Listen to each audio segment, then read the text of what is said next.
എൻ്റെ പേര് റെജി സാജു. ഞാൻ അയിരൂർ ആറ്റുപുറം നോർത്ത് കുത്തിയോട് നിന്ന് വരുന്നു, എറണാകുളം ഡിസ്ട്രിക്റ്റ്. ഇതെൻ്റെ മകൻ മിലൻ സാജു. എൻ്റെ അമ്മയുടെ പ്രതിഷ്ഠീകരണത്തിൻ്റെ ഒരു സ്ഥിരം സാക്ഷിയാക്കി എന്നെ ഇവിടെ നിർത്തിയതിന് നന്ദി പറഞ്ഞുകൊണ്ട് ഞാൻ പ്രാർത്ഥിക്കുന്നു, നന്ദി പറയുന്നു. ഞാൻ GNM നേഴ്സായിരുന്നു. ഞാൻ സൗദിയിൽ ജോലി ചെയ്തുകൊണ്ടിരിക്കുകയായിരുന്നു. പ്രഗ്നൻസിയിൽ ഞാൻ നിർത്തിപ്പോന്നു. എനിക്ക് 3 മക്കളാണ്. അപ്പോൾ 3 മക്കളായ സമയത്ത് ആരും ഉണ്ടായില്ല. 2 പിള്ളേർക്ക് പൊള്ളലുണ്ടായി. അത് കാരണം പിള്ളേർ വലുതായിട്ട് ജോലിക്ക് പോകാമെന്ന് വിചാരിച്ചിരിക്കുകയായിരുന്നു. അന്നൊന്നും ഇത്ര വലിയ വിശ്വാസമോ കാര്യങ്ങളൊന്നുമില്ല. പ്രാർത്ഥിക്കും, കൊന്ത ചെല്ലും, എല്ലാം ചെയ്യുന്നുണ്ട്. പക്ഷേ അത്ര വലിയ വിശ്വാസമൊന്നും ഉണ്ടെന്ന് പറയാൻ പറ്റില്ല. അങ്ങനെ ഞാൻ ജോലി കിട്ടും എന്നുള്ളൊരു വിശ്വാസത്തിൽ ഞാൻ നിന്നു. അതേപോലെ എൻ്റെ ഹസ്ബൻഡ് സൗദിയിലായിരുന്നു. അപ്പോൾ ഞാൻ വിചാരിച്ചു ഞങ്ങൾക്ക് ഒരുമിച്ച് താമസിക്കാമല്ലോ. ഇവിടെ വന്ന് ഹസ്ബൻഡും ജോലി കിട്ടും, എനിക്കും ജോലി കിട്ടും. നമ്മൾ തീരുമാനിക്കുന്ന പോലെയല്ലല്ലോ, പക്ഷെ ഞാൻ തീരുമാനിച്ചത് അങ്ങനെയായിരുന്നു. അപ്പോൾ ഒരുമിച്ച് താമസിക്കാമല്ലോ എന്ന് വിചാരിച്ച് ഹസ്ബൻഡിനെയും വിളിച്ചു വരുത്തി. ദൈവത്തോട് അനുവാദം ചോദിച്ചില്ലായിരുന്നു കേട്ടോ. അങ്ങനെ ഇവിടെ വന്ന് നിന്ന് കഴിഞ്ഞിട്ട് ഒരു ചെറിയ വീടൊക്കെ പണിത് കഴിഞ്ഞിട്ട് ഹസ്ബൻഡിനും ജോലി കിട്ടുന്നില്ല, എനിക്കും ജോലി കിട്ടുന്നില്ല. അങ്ങനെ 15 വർഷമായി. ഹസ്ബൻഡിന് ചെറിയൊരു ജോലി കിട്ടി. ആ ജോലി കൊണ്ട് വീട്ടിലെ കാര്യങ്ങൾ നടന്നു പോകും. പക്ഷേ നമുക്ക് മുന്നോട്ടേക്ക് ചിന്തിക്കണമല്ലോ. അങ്ങനെ ഇരിക്കുമ്പോൾ ഞാൻ പ്രാർത്ഥിക്കാൻ തുടങ്ങി. ദൈവമേ, എനിക്ക് ഒരു മാസമെങ്കിലും ഒരു 10,000 രൂപയുടെ ഒരു ജോലി കിട്ടിയിരുന്നെങ്കിൽ എൻ്റെ ഈശോയെ എന്ന് ഞാൻ പ്രാർത്ഥിച്ചായിരുന്നു. അങ്ങനെ ഞാൻ ഇവിടെ എൻ്റെ ഒരു കസിൻ പറഞ്ഞ് ഞാൻ കൃപാസനത്തിൽ പോയാൽ കിട്ടുമെന്ന് പറഞ്ഞു. പക്ഷേ എനിക്ക് വ്യക്തമായിട്ടൊന്നും മനസ്സിലായില്ല. നമ്മൾ എല്ലായിടത്തും പോകുന്ന പോലെ വന്നാൽ കിട്ടും, ആ ഒരു ഇത് മാത്രമേ എനിക്ക് ഉണ്ടായിരുന്നുള്ളൂ. അങ്ങനെ ഞാനിവിടെ വന്നു. അന്നൊന്നും വലിയ കാര്യമായിട്ടൊന്നും അറിവൊന്നും ഉണ്ടായില്ല കൃപാസനത്തെക്കുറിച്ച്. ഞാൻ വന്നു, സാധാരണ പോലെ 6 നിയോഗങ്ങൾ എഴുതി. ഞാനും എഴുതി 6 നിയോഗങ്ങൾ. ഇവിടെ വന്നു കഴിഞ്ഞപ്പോൾ ഇസ്രായേലിൽ ജോലി ചെയ്യുന്ന എൻ്റെ കൂടെ വന്ന കൊച്ചിൻ്റെ ഹസ്ബൻഡ് പറഞ്ഞു അവൾക്ക് ഇസ്രായേലിൽ ഒരു ഏജൻസി ഉണ്ട്, അവിടെ ജോലി ചെയ്യുന്ന ഒരു പയ്യനാണ്, അവനെ ഇങ്ങനെ അവിടേക്ക് കൊണ്ടുപോകുന്നതാണ്. അപ്പോൾ അവളോട് പഴയ ഏജൻസി മാറി ഈ ഏജൻസിയിലോട്ട് വരാൻ പറഞ്ഞു. അങ്ങനെ ഞാൻ ആ കുട്ടിയിൽ കൂടി ഞാൻ എൻ്റെ ഇതെല്ലാം നടത്തിക്കൊണ്ടിരിക്കുകയായിരുന്നു, ഏജൻസി പ്രോസസ്സിങ് എല്ലാം. അങ്ങനെ ഇരിക്കുമ്പോൾ ആ മകൻ പറഞ്ഞു എന്നോട്, ചേച്ചി പെട്ടെന്ന് ബോംബെക്ക് പോയിക്കോ, അവിടെ ക്ലാസ് ഉണ്ടെന്ന് പറഞ്ഞു. അങ്ങനെ ഞാൻ ക്ലാസ്സിൽ പോകാനായിട്ട് തലേ ദിവസം എൻ്റെ സർട്ടിഫിക്കറ്റൊക്കെ നോക്കിയപ്പോൾ എൻ്റെ എല്ലാ സർട്ടിഫിക്കറ്റും 2018 വെള്ളപ്പൊക്കത്തിൽ പോയായിരുന്നു. ഓൺലി എൻ്റെ ജനറൽ നേഴ്സിൻ്റെ സർട്ടിഫിക്കറ്റ് മാത്രം, ബാക്കി SSLC പ്രീ ഡിഗ്രി എല്ലാം പോയായിരുന്നു. അങ്ങനെ ഞാൻ നോക്കി തപ്പിപ്പിടിച്ച് വന്നപ്പോൾ എൻ്റെ SSLC ബുക്കിൻ്റെ ഫ്രണ്ട് പേജ് മാത്രം, അതിൽ ആ ഒരു നമ്പർ മാത്രം വെള്ളം കയറാതെ നിൽക്കുന്നുണ്ട്, ബാക്കി എല്ലാം വെള്ളത്തിൽ പോയായിരുന്നു. ആ ഒരു പേപ്പർ വെച്ചുകൊണ്ടാണ് ഞാൻ ബോംബെക്ക് പോയത്. അവർ പക്ഷേ എന്നോട് ചോദിക്കാൻ വൈകിപ്പോയി. ക്ലാസ് എല്ലാം കഴിഞ്ഞ് കഴിഞ്ഞപ്പോൾ എന്നോട് ചോദിച്ചു സർട്ടിഫിക്കറ്റ് കൊണ്ടുവരാൻ പറഞ്ഞപ്പോഴാണ് അവരിത് കണ്ടു കഴിഞ്ഞപ്പോൾ പറഞ്ഞു, അയ്യോ ഈ കുട്ടീനെ ഇപ്പോൾ ഇരുത്തുണ്ടായിരുന്നു, എന്താണെന്ന് വെച്ച സർട്ടിഫിക്കറ്റ് ഒന്നും കയ്യിലില്ല. അപ്പോൾ അവർ പറഞ്ഞു എന്തായാലും ക്ലാസ് കൂടി, ഇനി വേഗം നാട്ടിൽ ചെന്ന് എല്ലാ സർട്ടിഫിക്കറ്റും റെഡിയാക്കിക്കോളാൻ പറഞ്ഞു. അങ്ങനെ ഒരു വർഷം 2019 എൻ്റെ എല്ലാ പ്രോസസ്സിങ്ങും നടന്നുകൊണ്ടിരിക്കുക. പക്ഷേ എൻ്റെ സർട്ടിഫിക്കറ്റ് നടത്തണമെങ്കിൽ എല്ലാ സ്ഥലത്തും കയറി ഇറങ്ങണം. പഞ്ചായത്ത്, വില്ലേജ് ഓഫീസ്, അഡ്വക്കേറ്റ്, എല്ലാ സർട്ടിഫിക്കറ്റ് പോയെടുത്ത് എല്ലായിടത്തും കയറി ഇറങ്ങണമായിരുന്നു. അങ്ങനെ എൻ്റെ കൂടെ വരാൻ എൻ്റെ ഹസ്ബൻഡ് ജോലിക്ക് പോകണം. ജോലിക്ക് പോയില്ലെങ്കിൽ ഞങ്ങളുടെ കുടുംബം മുന്നോട്ട് പോകത്തില്ല. അപ്പോൾ അങ്ങനെ എൻ്റെ ഹസ്ബൻഡ് ജോലിക്ക് പോയി, ഞാൻ തന്നെ. അന്ന് എനിക്ക് അറിയില്ലായിരുന്നു, ഞാൻ വലിയ സംസാരിക്കുന്ന വ്യക്തിയോ ഒന്നുമല്ല, ഒരു പതുങ്ങിയൊരു ആളായിരുന്നു. പക്ഷേ ഉടമ്പടി എടുത്തതിൻ്റെ ശക്തിയാൽ അമ്മയുടെ ഈശോയുടെയും എൻ്റെ അപ്പുറത്തെ മാതാവും സഞ്ചാരി മാതാവും ഇപ്പുറത്തെ എൻ്റെ ഈശോയും കൈ പിടിച്ചിട്ടുണ്ടായിരുന്നു. അന്ന് എനിക്ക് അറിയില്ലായിരുന്നു അത്. ആ ശക്തിയാൽ എല്ലാ സ്ഥലത്തും അഡ്വക്കേറ്റിനോടൊന്നും ഞാൻ സംസാരിക്കുന്നത് അവിടെ പോയി, പക്ഷെ എല്ലാം അവിടെ പോയി എല്ലാ കാര്യങ്ങളും ക്രമീകരിച്ച് തന്നു എൻ്റെ ഈശോയും മാതാവ്. അങ്ങനെ എനിക്ക് ആ ഒരു വർഷത്തിനുള്ളിൽ എൻ്റെ എല്ലാ സർട്ടിഫിക്കറ്റും ശരിയായി. 2020 ഞാൻ ഇവിടുന്ന് എൻ്റെ വിസ വന്നപ്പോൾ എനിക്ക് പൈസയ്ക്ക് ആവശ്യമുണ്ടായിരുന്നു. എൻ്റെ ലോൺ സാങ്ഷൻ ആയിട്ടുണ്ടായില്ല, കുറച്ച് താമസം എടുക്കുമെന്ന് പറഞ്ഞു. അപ്പോൾ ഞാൻ പറഞ്ഞു എൻ്റെ വിസ ക്യാൻസലാക്കിക്കോ, എനിക്ക് ഇത്രയും പൈസ ലക്ഷങ്ങൾ കൊടുക്കാനുള്ളത് എൻ്റെ കയ്യിലില്ല. പക്ഷെ ആരെയും ബുദ്ധിമുട്ടിക്കണ്ടല്ലോ എന്ന് വിചാരിച്ചാണ് ഞാൻ ആരോടും ചോദിക്കാതിരുന്നത്. ലോൺ കിട്ടുമല്ലോ എന്ന് വിചാരിച്ചു, പക്ഷേ ലോൺ കിട്ടിയില്ല. പക്ഷേ എൻ്റെ ഹസ്ബൻഡിൻ്റെ ഒരു ഫ്രണ്ട് പറഞ്ഞു ആ പൈസ ഞാൻ തരാം, വേഗം പോകാനുള്ളതെല്ലാം റെഡിയാക്കിക്കോളാം. അതും എൻ്റെ അമ്മയും ഈശോയും തന്നതാണത്, വേറെ ആരും തരാനില്ല. എൻ്റെ ഈശോയും അമ്മ മാതാവ്, എൻ്റെ സഞ്ചാരി മാതാവ് കൂടെ വന്ന് ഈശോനോട് പറഞ്ഞ് എനിക്ക് സാധിച്ചു തന്നു, നന്ദി പറയുന്നു.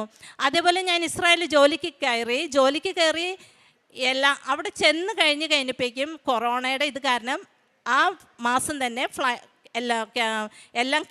എല്ലാം ക്യാൻസലാക്കിയായിരുന്നു. അതിന് ദൈവത്തിന്, ഞാൻ അവിടെ എത്തിയതിന് ദൈവത്തിന് നന്ദി പറയുന്നു. ഞാൻ ഇസ്രായേലിൽ ജോലി ചെയ്തു. എല്ലാ ഞായറാഴ്ചയാവുമ്പോൾ എൻ്റെ ഹൃദയത്തിലൊരു വേദനയാണ്. കുമ്പസാരമില്ല, വിശുദ്ധ കുർബാനയില്ല. അതൊക്കെ എൻ്റെ മനസ്സിന് ഭയങ്കര വേദന ഉളവാക്കുന്നതായിരുന്നു. എന്താണെന്ന് വെച്ചാൽ ആ സമയത്ത് എൻ്റെ ഹൃദയം കിടന്ന് വിങ്ങുമായിരുന്നു. ഞാൻ എല്ലാ ദിവസവും ഞായറാഴ്ച കുർബാനയ്ക്ക് പോകുന്ന ഒരു വ്യക്തിയാണ്. ഈശോയുടെ തിരുശരീരവും തിരുരക്തവും ഭക്ഷിക്കുമ്പോൾ ആ ഒരു ശക്തി എനിക്ക് അനുഭവപ്പെടുന്നുണ്ടായിരുന്നു. പക്ഷേ അതില്ലാതെ 2.5 വർഷം എനിക്ക് ആ സമയമാകുമ്പോഴേക്കും എനിക്ക് ഭയങ്കര വിഷമാണ്. അപ്പോൾ ഞാൻ പ്രാർത്ഥിച്ചുകൊണ്ടേയിരുന്നു, എനിക്ക് വിശുദ്ധ കുർബാന കിട്ടണം, വിശുദ്ധ കുർബാനയ്ക്ക് പോകണമെന്ന്. ഈശോയുടെ തിരുശരീരവും തിരുരക്തം എനിക്ക് ഭക്ഷിക്കണമെന്ന് വല്ലാത്ത ആഗ്രഹമായിരുന്നു. അങ്ങനെ ഞാൻ പ്രാർത്ഥിച്ച് 2022 ഞാനിവിടെ വന്നു. 2022 വന്ന് ഉടമ്പടി പുതുക്കി ഞാൻ അവിടെ ചെന്ന് കഴിഞ്ഞ് എനിക്ക് ജെറുസലേമിലേക്ക്, ഞാൻ അവിടെ ജെറുസലേമിൽ ആരും എനിക്കറിയില്ല, പക്ഷേ ഞാൻ ഈശോയുടെ അമ്മയുടെ, എൻ്റെ സഞ്ചാരി മാതാവ് കൂടെ ഉണ്ടായിരുന്നു. ഈശോയുടെ അമ്മയുടെ സാന്നിധ്യത്തിൽ എനിക്ക് ജെറുസലേമിൽ ജോലി കിട്ടി. എല്ലാ ഞായറാഴ്ചയും വിശുദ്ധ കുർബാന, കുമ്പസാരം, അതേപോലെ ഈശോയുടെ കല്ലറ, ഗാഗുൽത്ത, അവിടെ എല്ലാം പോയി പ്രാർത്ഥിക്കാനുള്ള അവസരം തന്നതിന് ദൈവത്തിന് ഒരുപാട് മാതാവിന് നന്ദി പറയുന്നു. അതൊരു വലിയ ശക്തിയാണ്. നമ്മൾ എല്ലാവരും വിചാരിക്കുക എല്ലാവരും ഉണ്ടെന്ന്, പക്ഷേ അവിടെ ഞാൻ ചിന്തിക്കുമ്പോൾ ഞാൻ മാത്രമുള്ള, എൻ്റെ ഈശോയും മാതാവും മാത്രമുള്ള എനിക്ക് കൂട്ടിനെ, വേറെ ആരുമില്ല. എല്ലാവരും ഉണ്ടെന്ന് വിചാരിക്കും, ഹസ്ബൻഡുണ്ട്, മക്കളുണ്ട്, എല്ലാവരും, പക്ഷെ ആരും ഉണ്ടാവില്ല. നമുക്ക് നമ്മുടെ ഈശോയും മാതാവും മാത്രമേ ഉള്ളൂ എന്നുള്ളൊരു, നമുക്ക് ആ ഒരു കോൺഫിഡൻസ്, ആ ഒരു ശക്തി നമുക്ക് അവിടെ നിന്ന് മനസ്സിലാക്കാൻ പറ്റും. വേറെ ആരുണ്ടായാലും നമ്മുടെ ഈശോയും മാതാവുമാണ് നമ്മുടെ ഏറ്റവും വലിയ ശക്തി എന്നുള്ളത്. ദൈവത്തിന് ഒരുപാട് നന്ദി പറയുന്നു. അതേപോലെ ഞാൻ 2024 വന്നു. 2024 വന്നപ്പോൾ എനിക്ക് തൈറോയിഡിൻ്റെ ഗ്ലാൻഡ് ഉണ്ട്, നോഡ്യൂളുണ്ട്. അപ്പോൾ ഡോക്ടറെ കണ്ട വഴി തന്നെ, ഡോക്ടർ ടെസ്റ്റ് ചെയ്യാതെ തന്നെ എന്നോട് പറഞ്ഞു തൈറോയിഡ് ക്യാൻസർ ആണെന്ന് പറഞ്ഞു. ചെറിയൊരു പതർച്ച ഉണ്ടായിരുന്നു. എന്താണെന്ന് വെച്ചാൽ ക്യാൻസർ എന്നൊക്കെ പറഞ്ഞു കഴിഞ്ഞാൽ അത് വന്നു കഴിഞ്ഞാൽ പിന്നെ കുടുംബത്തിൻ്റെ കാര്യങ്ങളെല്ലാം നോക്കണമല്ലോ, അത് ദൈവമേ എങ്ങനെ. പക്ഷേ എന്നാലും ഈശോ മാതാവ് ഒപ്പം ഉണ്ടല്ലോ എന്നുള്ളൊരു ശക്തി എന്നിലുണ്ടായിരുന്നു. അങ്ങനെ ബഹുമാനപ്പെട്ട VP ജോസഫ് അച്ഛൻ്റെ കൈവെപ്പ് പ്രാർത്ഥന വഴി എനിക്ക് തൈറോയിഡിൻ്റെ ടെസ്റ്റ് നടത്തിയപ്പോൾ നോർമലായിരുന്നു. ദൈവത്തിന് 1000 നന്ദി. അത് കഴിഞ്ഞ് എൻ്റെ മകൻ്റെ കാര്യമാണ്. എൻ്റെ മകൻ 10ാം ക്ലാസ്, ഞാൻ അവിടെ ആയിരിക്കുമ്പോൾ എനിക്ക് ഭയങ്കര സങ്കടം. മക്കൾ പഠിക്കുന്നുണ്ടോ, ചെയ്യുന്നുണ്ടോ, ഹോംവർക്ക് ഇതെല്ലാം എൻ്റെ ഉള്ളിലുണ്ട്. പക്ഷേ മാതാവിന് ഈശോനെ ഏൽപ്പിച്ചിട്ടാണ് ഞാൻ പോയത്. ഈശോയെ അമ്മ മാതാവ് അതെല്ലാം ഏറ്റെടുക്കുമെന്ന് എനിക്ക് വിശ്വാസം. പക്ഷേ ഞാൻ പ്രാർത്ഥിച്ചായിരുന്നു, ഞാൻ ഇത്രയും മാർക്ക് ഉണ്ടെങ്കിൽ ഞാൻ വന്ന് സാക്ഷ്യപ്പെടുത്തിക്കൊള്ളാമെന്ന്. അങ്ങനെ 10ാം ക്ലാസ്സിൽ ജസ്റ്റ് പാസ് മാർക്ക് ആയിരുന്നു എല്ലാ സമയവും. 10ാം ക്ലാസ്സിൽ 9 A+, Aയും കൊടുത്ത് ഈശോയമ്മ മാതാവ് അനുഗ്രഹിച്ചു. അതുപോലെ +1 78% മാർക്ക് കൊടുത്ത് ദൈവം അനുഗ്രഹിച്ചു. അതേപോലെ എനിക്കവിടെ അസുഖങ്ങൾ വരായിരുന്നു. ഞങ്ങൾക്കവിടെ അപ്പോയിൻമെൻറ്റ് കിട്ടാനൊക്കെ ഭയങ്കര പാടാണ്. എന്നാൽ വെച്ചാൽ എനിക്കവിടെ ആരും ഇല്ല അതിനടുത്ത്. അപ്പോൾ ഹോസ്പിറ്റലിൽ അപ്പോയിൻമെൻറ്റ് എടുക്കണമെങ്കിൽ നമ്മൾ തന്നെ പോകണം. അതിനുള്ള അവസരം ഉണ്ടായില്ല. അപ്പോയിൻമെൻറ്റ് കിട്ടിയാൽ ഒത്തിരി സമയമെടുക്കും. എനിക്കവിടെ ഭയങ്കര ചുമയും പനിയും ഷോൾഡർ പെയിനും ഒക്കെ വരുമ്പോൾ ഉപ്പും അഭിഷേക തൈലവും വെഞ്ചിരിച്ച ഉപ്പും, അതാണ് ഞങ്ങളുടെ ആൻറ്റിബയോട്ടിക്കും മരുന്നും. അതുണ്ടെങ്കിൽ നമുക്ക് ശക്തിയാണത്, കൂടെ ഉണ്ട്. നമുക്കത് എന്ത് വന്നാലും അത് തരണം ചെയ്യാൻ പറ്റും എന്നുള്ളൊരു വിശ്വാസം നമുക്കുണ്ട്. അങ്ങനെ ഉടമ്പടി തൈലവും ഉപ്പും കഴിച്ച് എല്ലാ അസുഖങ്ങളും ദൈവം അനുഗ്രഹിച്ച് ഹോസ്പിറ്റലിൽ കയറുന്ന ആവശ്യം വന്നിട്ടില്ല. നന്ദി പറയുന്നു. പിന്നെ ഞാൻ പ്രാർത്ഥനയും കാര്യങ്ങളും ചില സമയത്തൊക്കെ ഞാൻ വിട്ടുപോകുന്നുണ്ട് കേട്ടോ. പ്രാർത്ഥന കൊന്തയൊക്കെ ഞാൻ ചില സമയത്തൊക്കെ വിട്ടുപോകുന്നുണ്ടെങ്കിലും എന്നെ ഒരു വല്ലാത്തൊരു ശക്തി എന്നിലോട്ട് വരും. പ്രാർത്ഥിക്കാനും കൊന്ത ചെല്ലാനും അങ്ങനെ ഒരു ശക്തി എനിക്ക് വരുന്ന കാരണം നമ്മൾ വിട്ടുപോയാലും വേഗം ചാടി എഴുന്നേക്കും ഞാൻ. ആ ഒരു ശക്തി, ദൈവമേ ഈശോയെ ഉടമ്പടി സഞ്ചാരി മാതാവെ കൂടെ എന്ന് വിളിച്ചു കഴിഞ്ഞാൽ ആ ഒരു ശക്തി നമ്മളിലേക്ക് കൈവരും. അതേപോലെ ഇവിടുന്ന് കിട്ടുന്ന കൃപാസന പത്രം ഞാൻ കൊണ്ടുപോയി അവിടെയുള്ളവർക്ക് കൊടുക്കും. അതേപോലെ ഞാൻ കുറച്ച് കാശുരൂപം കയ്യിലെടുക്കും. ഈ പത്രത്തിന് പകരം കാശുരൂപം കൊടുത്തിട്ട് പറയും ഇങ്ങനെ ഉടമ്പടി എടുക്കണം. മാതാവിനെക്കുറിച്ച് ഞാൻ പറയും, സഞ്ചാരി മാതാവിനെക്കുറിച്ച്, ഈശോനെക്കുറിച്ചും കൃപാസനത്തെക്കുറിച്ചൊക്കെ ഞാൻ പറയാറുണ്ട്. ധ്യാനം കേൾക്കണമെന്ന് പറയാറുണ്ട്. അങ്ങനെ അതും ഞാൻ ചെയ്യാറുണ്ട്. അതേപോലെ മറ്റുള്ളവരെ സഹായിക്കാൻ അവിടെ ഞങ്ങൾക്ക് സഹായിക്കാനൊന്നും പറ്റില്ല, പക്ഷെ ഓൺലൈനിൽ കൂടെ കാണുന്നത് ഞാൻ പൈസ അവർക്ക് അയച്ചു കൊടുക്കാറുണ്ട്. ഇത്രയൊക്കെ തന്ന ദൈവത്തിനും മാതാവിനും ഈശോയ്ക്കും ഒത്തിരി നന്ദി പറയുന്നു. 1 പത്രോസ് 5-ാം അധ്യായം 6-ാം തിരുവചനം പറയുന്നു, ദൈവത്തിൻ്റെ ശക്തമായ കരത്തിൻ കീഴിൽ നിങ്ങൾ താഴ്മയോടെ നിൽക്കുവിൻ. അവിടുന്ന് തക്ക സമയത്ത് നിങ്ങളെ ഉയർത്തിക്കൊള്ളും. നിങ്ങളുടെ ഉത്കണ്ഠകളെല്ലാം അവിടുത്തെ ഏൽപ്പിക്കുവിൻ. അവിടുന്ന് നിങ്ങളുടെ കാര്യത്തിൽ ശ്രദ്ധാലുവാണ്.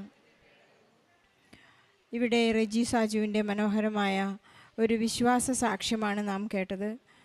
ഉടമ്പടിയിൽ ജീവിത പ്രശ്നങ്ങളെ തരണം ചെയ്യാൻ തനിക്ക് ലഭിച്ച ഒരു വലിയ വിശ്വാസ സാക്ഷ്യമെന്ന് നമുക്കിതിനെ വിശേഷിപ്പിക്കാം. റെജി പറയുകയായിരുന്നു, ഞാനൊരു സാധാരണ ക്രിസ്ത്യാനിയായിരുന്നു. എനിക്ക് അത്ര വലിയ വിശ്വാസമൊന്നും ഉണ്ടായിരുന്നില്ല. എവിടെ ഒരു ആവറേജ് ക്രിസ്ത്യൻ, സൺഡേ പ്രാർത്ഥിക്കുകയൊക്കെ ചെയ്യുന്ന ഒരു ആവറേജ് ക്രിസ്ത്യൻ എന്ന് തന്നെ വിശേഷിപ്പിക്കുന്ന ഒരു വ്യക്തി ഉടമ്പടി എടുത്തതിന് ശേഷം എങ്ങനെയാണ് ജീവിത പ്രശ്നങ്ങളെ തരണം ചെയ്യേണ്ടതെന്ന് വളരെ ടെക്നിക്കലായി താൻ പഠിച്ചുവെന്നാണ് ഈ സാക്ഷ്യത്തിലൂടെ ഏറ്റു പറയുന്നത്. എല്ലാം നഷ്ടപ്പെട്ടപ്പോൾ ഒരു ചെറിയ ജോലിക്ക് വേണ്ടിയാണ് ഇവിടെ വന്ന് ഉടമ്പടി എടുക്കുന്നതും നിയോഗങ്ങളുമായി കൃപാസനത്തിലേക്ക് വന്നത്. അതോടെ പരിശുദ്ധ അമ്മ റെജിയുടെ എല്ലാ സങ്കടങ്ങളെയും ഏറ്റെടുക്കുന്ന ഒരു അവസ്ഥ നമുക്ക് കാണാം.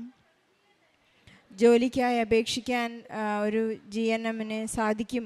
പക്ഷേ തൻ്റെ എല്ലാ റിപ്പോർട്ട് കാർഡുകളും SSLC കാർഡെല്ലാം വെള്ളപ്പൊക്കത്തിൽ ഒലിച്ചുപോയി, നശിച്ചുപോയി. അതിലൊരു നമ്പർ മാത്രമാണ് ഉണ്ടായിരുന്നതെന്ന്.